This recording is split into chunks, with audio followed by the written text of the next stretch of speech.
So Parliament may be currently in recess, but this hasn't stopped, shall we say, the rumour mill from turning. And as I've been saying for quite a while now, the Tory party, even though on the surface looks as if it is marching in lockstep behind Boris Johnson, that couldn't actually be further from the truth.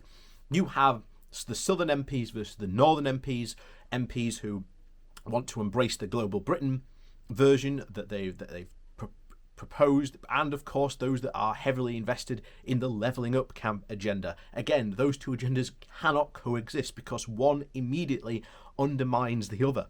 So one will win out over the other. It's just a question of which one. And of course, not only that, we've also got internal divisions over regulations as well, over how much regulation there should be. We saw a massive fight over the foreign aid budget being cut. And there are now already rumours that Rishi Sunak is on manoeuvres to try and replace Boris. And I think that if you look at the current state of the Tory party, they know what's coming. They know that Brexit is not working and that there's going to need to be a lot of explanations for this. And I think that Boris would make a perfect fall guy, as would David Frost. And of course, Theresa May as well. Of course, blame your past members, even though you might have very well supported the very things that that they were saying, as did Boris Johnson at one point.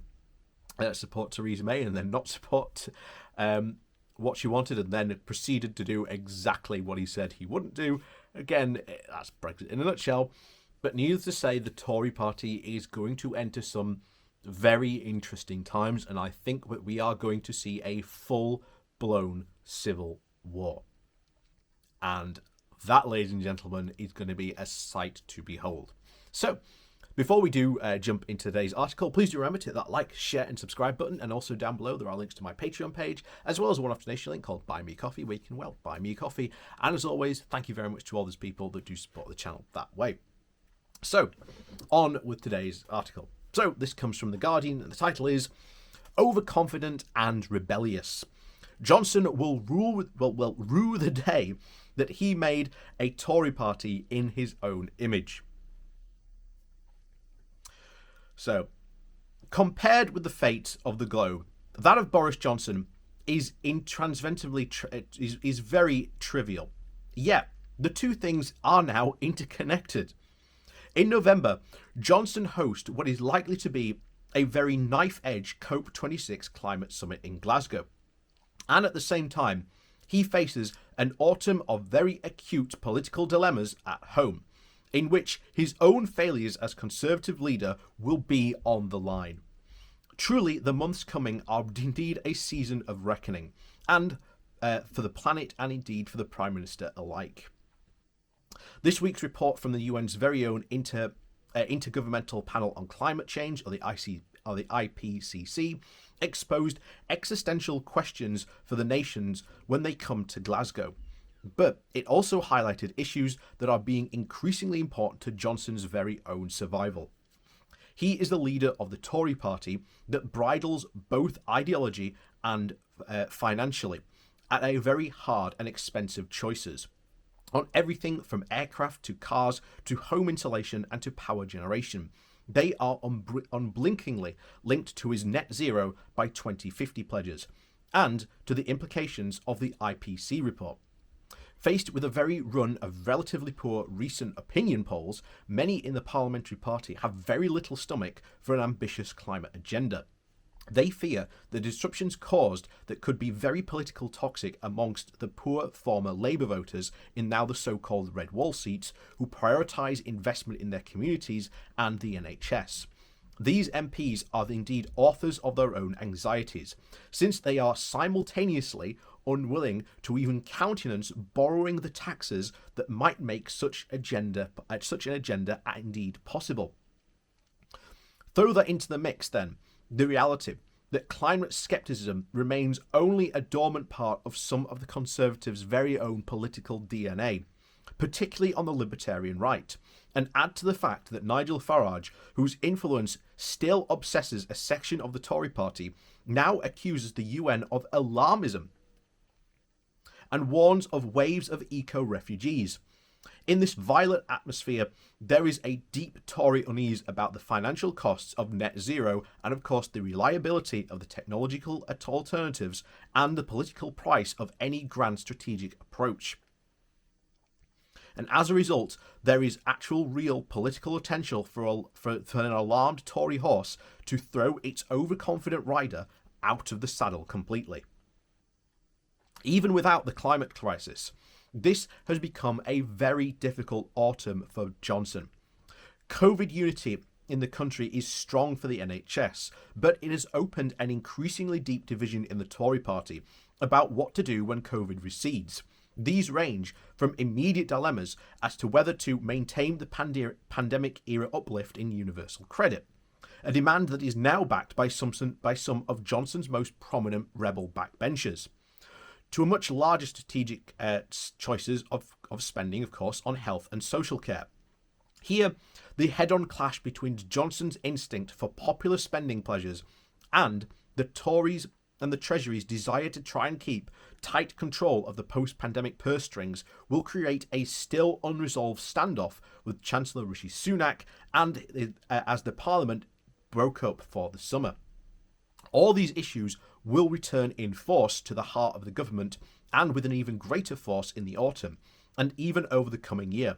Every one of them has the political pit Johnson against Sunak and of course rivals against with major political and policy consequences.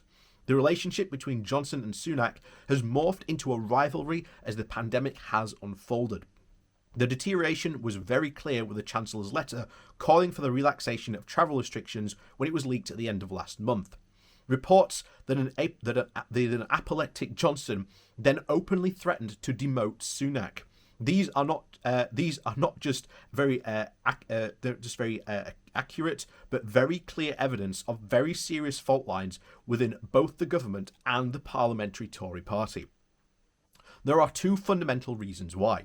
The internal Tory arguments about net zero and about building back after COVID, and of course about the party's future direction, should be taken very seriously.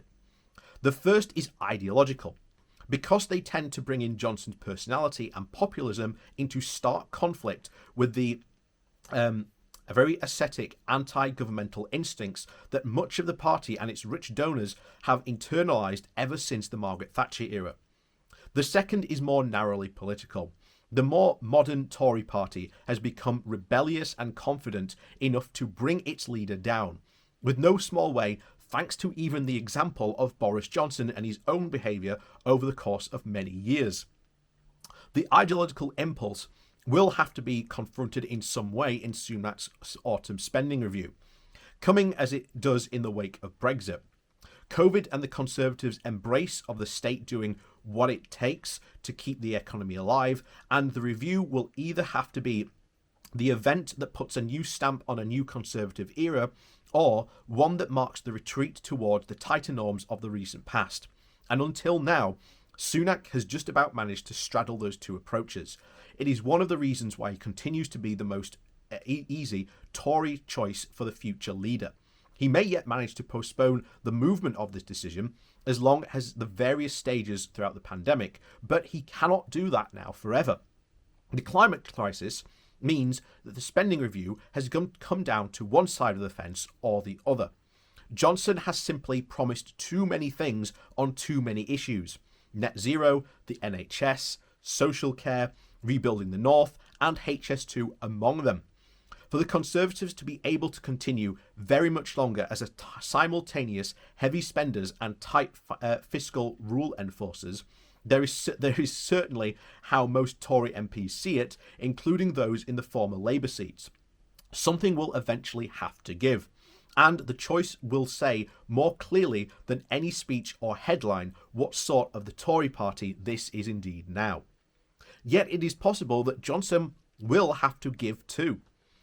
The gratitude that the victorious Tories felt towards him back in 2019 has not yet vanished entirely, but it is now very heavily counterbalanced with frustrations and impatience. Johnson remains an isolated leader, and it is not clear what he believes in beyond in his own successors. He does not take his ministers and his MPs very seriously, and there are very few die-hard believers that he is not the first Prime Minister whom such things could be said about. Some of those were even not brought down by it. But none has been so casual and sloppy about quite so many immense choices. And of course, there have been very few leaders were behind such an undisciplined party, as they push back against Johnson almost as much as they did against Theresa May. And on an enormous range of issues, they seem to have forgotten what opposition is like. Instead, they spend a lot of that time speculating about who should be the next leader. This is not good for the Tories, and it is extremely perilous for Johnson. But it is full of opportunities for the opposition parties. If I was Keir Starmer or even Ed Daley, I would be looking forward to this autumn. And I think that keys it up. We are looking at probably some serious autumn rebellions. I think this is going to be, the knives are currently being sharpened, and I think a lot of Tories are gearing up for war in the direction that they want to pull their party. And it will literally pull the Tory party to pieces. Johnson will literally not be able to get anything done because there will just be far too many rebels to get anything done, even with his really big majority. Remember, the Tory party, because of the success of the ERG, has now become a party within parties. And all these different parties have all sorts of different agendas that they want to get done. And none of them can come together. Luckily, at the moment, they have managed to, as they say, straddle the fence, walk that tight tightrope. But for how long?